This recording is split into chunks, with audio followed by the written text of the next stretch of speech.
একটা বই লিখেছিলাম। এই বইটা কোনো আমার লেখা নয়। আমি আদালতেও বলেছিলাম এইটা যদি অপরাধ হয় তাহলে আমি 3 নম্বর অপরাধী।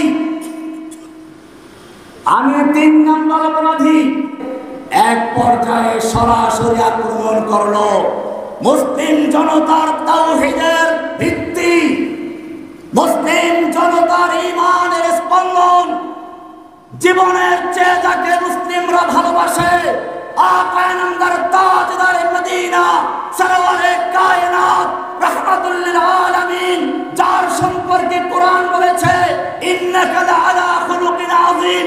হে নবী, আপনি মহান চরিত্রের উপরে প্রতিষ্ঠিত।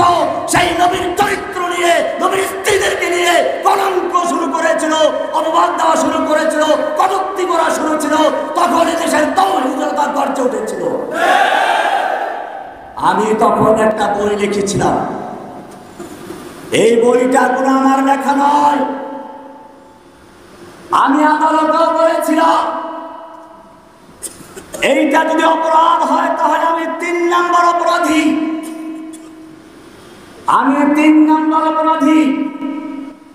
কারণ এই আয়াতটা নাযিল করেছেন স্বয়ং আল্লাহ, নাযিল করেছেন রাসূল সাল্লাল্লাহু আলাইহি ওয়াসাল্লামের উপরে।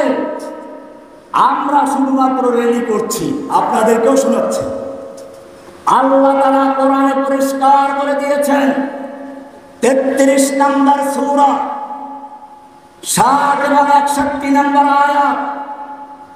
আল্লাহ তাআলা বলছেন লাইন লাম ইয়ানতাহিল মুনাফিকুনা ওয়াল্লাযীনা ফী কুলুবিহিম মারাদুন ওয়াল মুরজিফুনা ফিল মাদিনা, যদি মুনাফিকেরা এবং যাদের অন্তরে ইসলাম বিদ্বেষী রোগ রয়েছে, ওয়াল মুরজিফুনা ফিল মাদিনা, এবং যারা আল্লাহর নবীর নামে কটূক্তি করে, গল্প রচনা করে, এরা যদি বিরত না হয়, আল্লাহ তাআলা বলছেন লানুরিয়ান্নাকা বিহিম, হে নবী আপনাকে আমি তাদের বিরুদ্ধে খেপিয়ে দিব, ইগরা করে দিব, উত্তেজিত করে দিব। কে বলেছেন?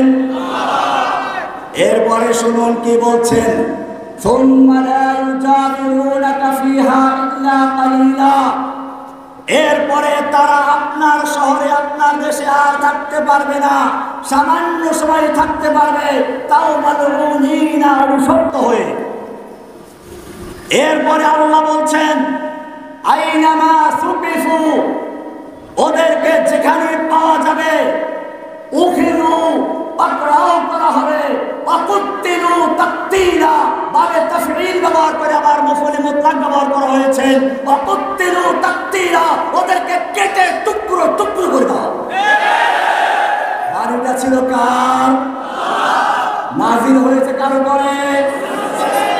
তানজিলুম মির রাব্বিল আলামিন, রব্বুল আলামিনের পক্ষ থেকে নাযিল হয়েছে কার উপরে? আলা কলবিকা, রাসূলের কলবে। কোথায়? রাহমাতুল লিল আলামিন নাযিল হয়েছে। এরপরে আল্লাহ বলছেন, অনেকে আমাদেরকে বলে আপনারা কেন বিচার হাতে নিলেন? রাষ্ট্রের কাজ ছিল। আমিও বলতে চাই, আমরা রাষ্ট্রকে বলেছিলাম তোমার বাবার নামে যদি কেউ কটূক্তি করে তার জন্য সাজা ঘোষণা করেছে। প্রথমবার করলে 14 বছর, দ্বিতীয়বার করলে যাবজ্জীবন। তোমার বাবার জন্য তুমি আইন করতেই পারো, আমাদের কোনো আপত্তি নেই। কিন্তু জেনে রাখো, তোমার কাছে তোমার বাবার যে মহব্বত ভালোবাসা রয়েছে, তোমার কাছে তোমার